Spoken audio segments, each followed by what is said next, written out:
And he joins us now, Cal Thomas, syndicated and USA Today columnist. Cal Thomas, thanks so much for joining us. Appreciate it. Hey, Dan and Amy, nice to be with you. Yeah, we got more snow here in Washington than you got in Chicago. It's kind of amazing. Yeah, stop your crying. Yeah, the government is shut down. I wonder when the Democrats are going to blame the Republicans for that. Mother Nature, right-wing extremist. That's right. Cal Thomas, you were one of those couple dozen that wrote in National Review about Donald Trump. I just referenced some of the comparisons you made.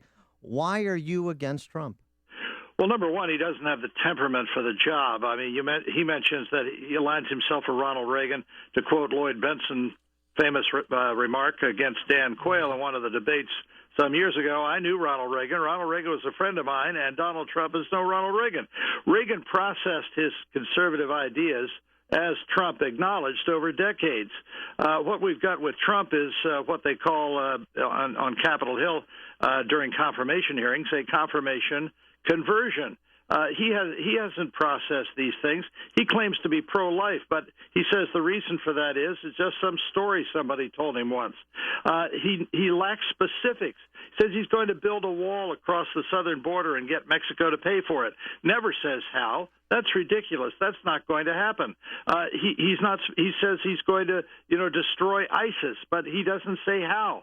All of this stuff, and if you look at the audiences that he appeals to, they're mostly white, mostly older. They do not represent the increasing diversity of America. And while he may give people the equivalent of a sugar rush, I don't think he's got the temperament to be president, nor does he have a clue of what that means. He doesn't know how to run the government. He doesn't know, he thinks he's going to be like Obama. He's going to speak, and everyone will fall at his feet. That's just not going to happen. Now, to be fair about his constituency, he did get kind of an interesting endorsement over the weekend. The National Black Republican Caucus endorsed him. I mean, so they could meet in a phone booth. Well, yeah, I'm just saying, I'm sure he paid for that endorsement, though, don't you think? I'll give you something, later on down the road if you endorse me right now. We don't know that. We can't put it past him. We don't know that, though. Well, we don't know that. But I love how you started off your article, Cal. I wanted to like Donald Trump. Well, I think he channels Donald Trump. Amy, I think he channels a lot of legitimate anger, and I think his diagnosis in many cases is correct. People are fed up. They send, especially Republicans, to Washington to stop the liberal Democrat train wreck. And instead of stopping the train wreck, too many Republicans get on the train. And that's a problem, and that's a legitimate frustration. But, his solutions are just not credible. They're not specific. Anger is not a policy. It can be the beginning of something, but it's not the end. And so, Cal, what about the rest of the field then? Give us your handicapping of the race with a week to go before Iowa, or if not, kind of the prognostication, who does have those things that Trump lacks that is in a position to win? Well, I think Marco Rubio is the most articulate and believable candidate in the race. I really do. But he's number 3 or number 4, depending on the polls you read. I think, despite all of his drawbacks, Jeb Bush has got the experience and he's got the background and the family, but he isn't going anywhere. This is a celebrity-oriented contest. On the Democrat side, you've got Hillary Clinton, who is, I think, damaged goods, and she's only there because of her husband, and frankly, because she's a woman, which is, really kind of anti-feminist out there. I mean, she wouldn't be where she is if she wasn't married to Bill Clinton. Now, this was supposed to be a bad thing when Barbara Bush was famous because she was married to George H.W. Bush. But this political season, I mean, we don't really have any outstanding candidates who are in the lead at the moment. Bernie Sanders is appealing to young people. Don't young people know that if they are successful in their life, he wants to confiscate 90% of their income? People aren't thinking. If you watch Jesse Waters on Fox, for example, some of these interviews that he does are absolutely hilarious.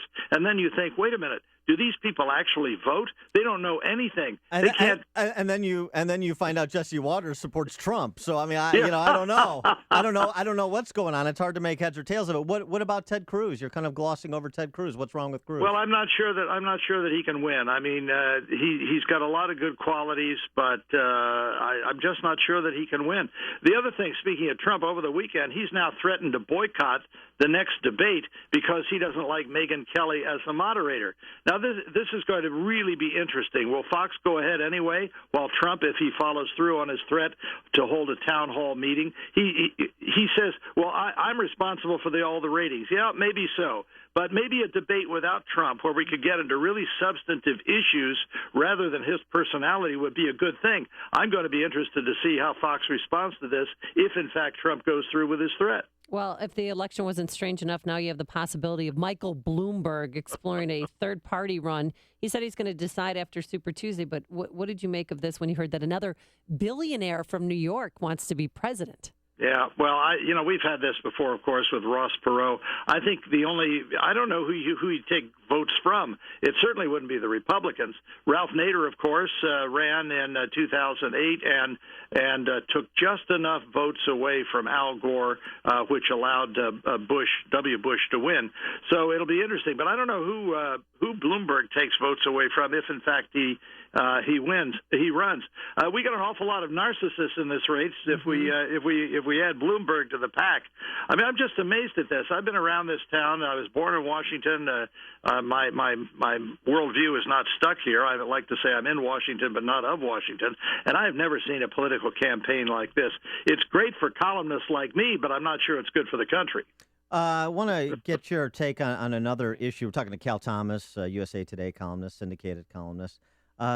This issue of what's happening in Europe with the Muslim immigrants.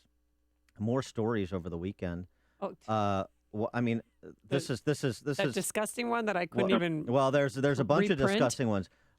Sex violence. This is reported by an Austrian paper. One woman paddling in a pool at a local pool with her 10-year-old daughter and two sons, aged 3 and 6. She told the newspaper, "I had noticed 6 foreigners aged between 30 and 40 years old in the indoor pool.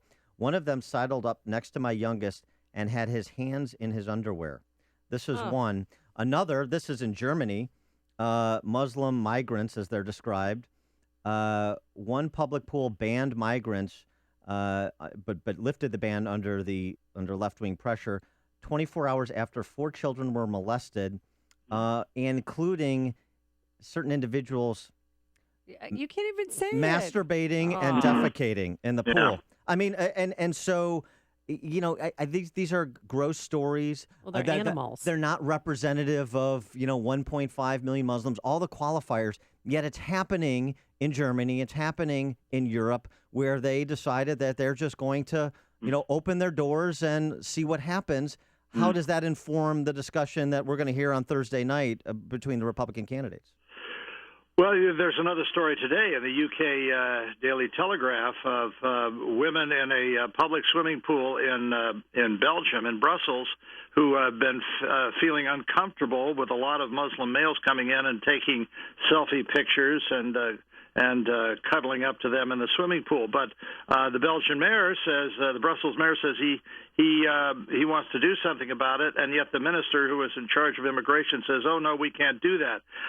There's nothing new about this. I mean, the New York Times had a column yesterday comparing Donald Trump to Enoch Powell, the member of the British Parliament who made a famous speech called Rivers of Blood in the 60s. He was denounced as a racist, but his point was that no nation, he was talking about his country, but no nation can take in huge waves of immigrants from other countries that do not hold to their values and expect to maintain those values. You have millions, hundreds of thousands of Muslim men coming into Europe now who believe that non-Muslim women are infidels and they can do anything they want to them because they have no value in the eyes of their God and their religious system. You can't do this and maintain the culture. Angela Merkel made an enormous mistake by doing this. David Cameron, the Prime Minister of Great Britain, is now waking up to this, but it may be too late in Britain because now the majority population in London, we learned from reading in in the UK Daily Mail just a couple of days ago, is non-white, non-Christian, and non-British. You cannot sustain a culture like this. And now the same thing is happening in America with President Obama wanting to allow in tens of thousands of Syrians, not Christian Syrians, but mostly Muslim Syrians, into this country. What is the end point of that? He is Cal Thomas, syndicated columnist, USA Today columnist. Cal, thanks so much for joining us. Appreciate it. Always a pleasure. Thanks. And he joined us on our turnkey.pro answer line.